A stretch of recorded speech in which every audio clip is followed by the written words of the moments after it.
Hi! வணக்கம் அன்பு சொந்தங்கள் எல்லாருக்குமே. இன்னைக்கு என்ன விஷயத்த நாங்க இப்போ பேசப் போறோம் அப்படின்னு சொன்னா, வலிமையான விஷயம் தான். ஆஸ்வஸ்ம பத்தி தான் நாங்க பேசப் போறோம். அதாவது உண்மையிலேயே இந்த ஆஸ்வஸ்ம கொடுப்பனவு யாருக்கு? அப்படிங்கிற ஒரு கேள்வி எல்லார் மத்தியிலயுமே வரலாம். நலிவுற்ற குடும்பங்கள சேர்ந்தவங்க, அதிகமா கஷ்டப்படுறவங்க, குறைந்த வருமானம் பெறக்கூடியவங்க, அப்படியான கிரவுடுகளுக்கு மற்றது விதவைகள், கணவன் மனைவியை இழந்த ஆட்கள் இருப்பாங்க தானே! கணவன்மார். அப்படியானவங்களுக்கு, கொஞ்சம் உடம்பு இயலாம மெடிக்கல் ரீதியா இருக்கிறவங்களுக்கு, இவங்க எல்லாருக்குமே குடுக்க சொல்லி தான் சொல்லியிருக்கிறாங்க. ஆனா, இப்போ நம்மளோட கரண்ட் சிட்யூவேஷன நாங்க பார்க்கும் பொழுது, உண்மையாவே நெறைய பேர் கஷ்டப்படுறாங்க.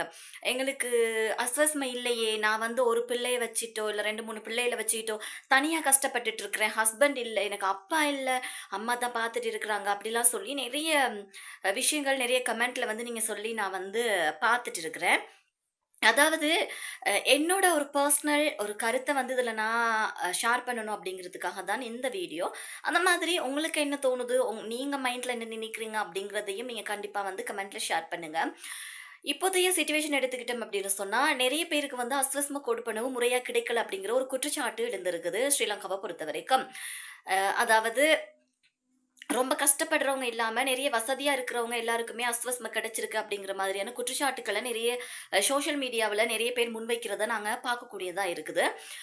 உண்மையாவே ஒரு சில இடங்கள்ல நிரப்பிட்டு போன டீட்டெயில்ஸ் பார்த்தோம் அப்படின்னு சொன்னா, அ அரசு சார்பான ஒரு சில ஆட்கள் நிரப்ப கிடையாது. அவங்களோட வசதிக்கு ஏற்ற வகையில எல்லா இடத்துலயும் நிரப்பணும் அப்படிங்கிறதுக்காக 1வது கட்டத்த பொறுத்தவரைக்கும் வாலண்டியர்ஸ் மார் போட்டு தான் நிரப்பிட்டு இருந்தாங்க. இத எவ்வளோ தூரத்துக்கு துல்லியமா நான் சொல்றேன் அப்படின்னு சொன்னா, நானுமே இருந்து அந்த வாலண்டியர்ல ஒரு ஆளா இருந்து டீட்டெயில்ஸ் நான் ஃபில் பண்ணியிருக்கிறேன். நெறைய இடத்துல வீடு வீடா போய், ஊர் ஊரா போய் நாங்க பார்த்து எழுதியிருக்கிறோம். அந்த மாதிரி நெறைய பேர போட்டு எழுதியிருக்கிறாங்க. மேபி அதுல ஏதாவது மிஸ்டேக்ஸ் போயிருந்திருக்கலாம். இன்னொன்னு எங்களுக்கு சொல்லி அனுப்புற ஒரு விஷயம், ஒரு சிலவங்க பொய்ய சொல்லி டீட்டெயில்ஸ் ஃபில் பண்ண பார்ப்பாங்க.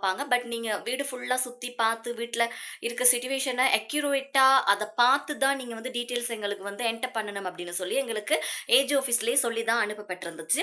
அதன் அடிப்படையில எல்லாருமே டீட்டெயில்ஸ் ஃபில் பண்ணியிருக்கிறாங்க.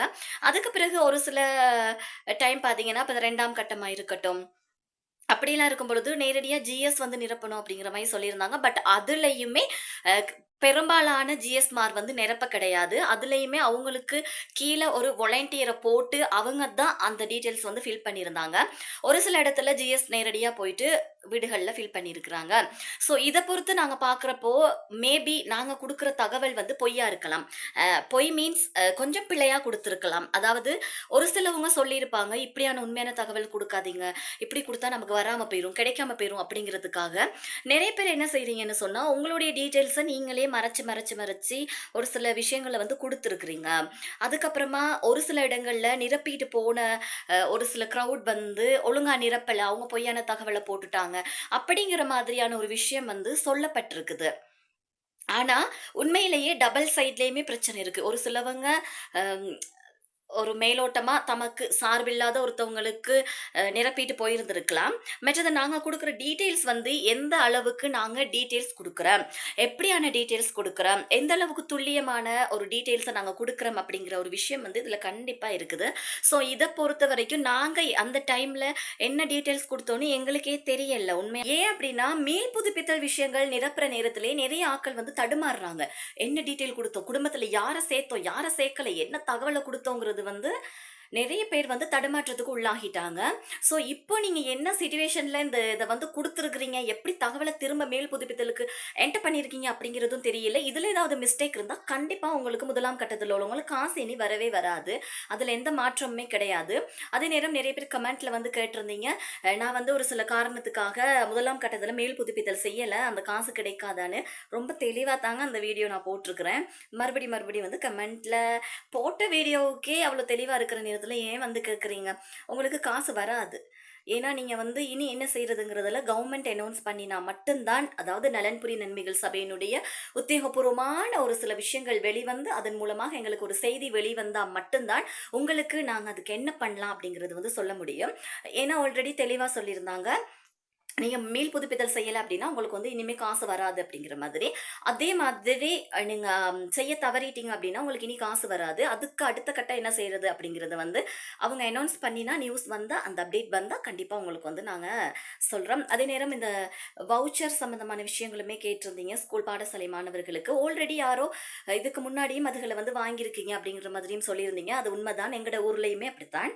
எங்கட ஊர்லயுமே அந்த மாதிரியான ஒரு வவுச்சர் வந்திருக்கு அப்படிங்கிற மாரி சொல்லியிருந்தாங்க, பாடசாலை மாணவர்களுக்காக. ஒரு சிலவங்களுக்கு அது அஸ்வஸ்ம கணக்கோட வர்றனால, அஸ்வஸ்ம கணக்குல வந்து ஒரு சில மிஸ்டேக் இருந்து, அத காசு ஸ்டாப் பண்ணினவங்களுக்கு அந்த அக்கவுண்டுக்குள்ள காசு இருக்கு. ஆனா போய் எடுத்துக்க இயலாத ஒரு சிச்சுவேஷனும் வந்து இருக்கு அப்படிங்கிற மாதிரி எல்லாமே வந்து சொல்லியிருந்தீங்க. அதுக்கு நீங்க என்ன பண்ணணும் அப்படின்னா, ஸ்கூல்ல பிரின்சிபலோட கதைச்சுட்டு, அதுக்கப்புறமா பேங்க்லயே நீங்க கதைச்சு, டைரக்ட்டா ஏஜி ஆஃபீஸ்ல போய் இந்த விஷயங்கள லெட்டர் மூலமா அறிவிச்சு கதைச்சீங்கன்னா, அத ரிலீஸ் பண்ணுவாங்க அந்த அக்கவுண்ட். அது கொஞ்சம் நீங்க எடுத்துக்கொள்ளக்கூடியதா இருக்கும். அதுக்கான விஷயங்கள நீங்க வந்து உடனடியா செஞ்சு கொள்ளுங்க. அதுக்கப்புறம் பார்த்தீங்க அப்படின்னு சொன்னா, என்ன பொறுத்தவரைக்குமே இந்த அஸ்வஸ் மேல இவ்ளோ குளறுபடிகள் இருக்குது. எல்லாருக்கும் குடுக்க முடியல அப்படின்னு சொன்னாலுமே, என்ன பொறுத்தவரைக்கும் ரொம்பவே கை, கால் ஏலாம மெடிக்கல் செலவுல இருக்கக்கூடியவங்க, அதுக்கப்புறமா கணவன் இறந்தவங்க, மனைவியை இழந்தவங்க, இப்படி இருக்கக்கூடியவங்க, அதையும் தாண்டி ஒரு சில கஷ்டமான ஃபேமிலீஸ் எவ்வளவோ இருக்கு. அப்படியான ஆட்களுக்கு குடுக்கலாம். ஸோ இது ப்ராப்ளம் இல்லாம எல்லாருக்கும் போய் சேரணும் அப்படின்னு சொன்னா, அந்த இப்போ இருக்க ஜெனரேஷன்ல ஒரு யங் ஜெனரேஷன் கூட இத வந்து வாங்கிட்டு இருக்கிறாங்க. அவங்களுக்கு எல்லாமே உண்மையாவே குடுத்து, இப்படி நெறைய பேருக்கு ஒருத்தவங்களுக்கு குடுத்து ஒருத்தவங்களுக்கு கிடைக்காம இருக்கிறது வந்து உண்மையா கஷ்டம் தான். அதுக்காக என்ன செய்திருக்கலாம் அப்படின்னு சொன்னா, அந்த ஒரு யங் ஜெனரேஷன புடிச்சு ஸ்டாப் பண்ணிட்டு, எந்த ஒரு குடும்பத்துல, எந்த ஒரு வீட்ல 50 வயசுக்கு மேல ஒரு நபர் இருக்கிறாங்களோ, அவங்கள்ட பேர போட்டு அவங்களுக்கு காச குடுத்திருந்தாங்க அப்படின்னு சொன்னா, இது எல்லாருக்குமே போய் சேர்ந்திருக்கும் அப்படிங்கிறது என்னோட கருத்தா இருக்குது. ஸோ இத பத்தி நீங்க என்ன நினைக்கிறீங்கன்னு கமெண்ட்ல சொல்லுங்க. மற்றும் ஒரு அப்டேட் ஒண்ணு கூடிய சீக்கிரத்துல வெளிவரும். அதாவது இன்றைக்கு பாராளுமன்றத்துல வந்து அஸ்விஸ்ம சம்பந்தமான ஒரு சில விஷயங்கள் அங்க விவாதத்துக்கு எடுத்துக் கொள்ளப்பட்டிருக்குது. ஸோ இதுல என்ன இறுதி தீர்மானம் எட்டப்பட்டிருக்கு, என்ன விஷயம் வரப்போகுது அப்படிங்கிறது எல்லாமே வந்து அடுத்த வீடியோவுல நான் உங்களுக்கு தரேன். அதுவரைக்கும் நம்மளோட சேனல சப்ஸ்கிரைப் பண்ணாதவங்க சப்ஸ்கிரைப் பண்ணி பெல் ஐகான கிளிக் பண்ணி வச்சுக்கோங்க. நன்றி.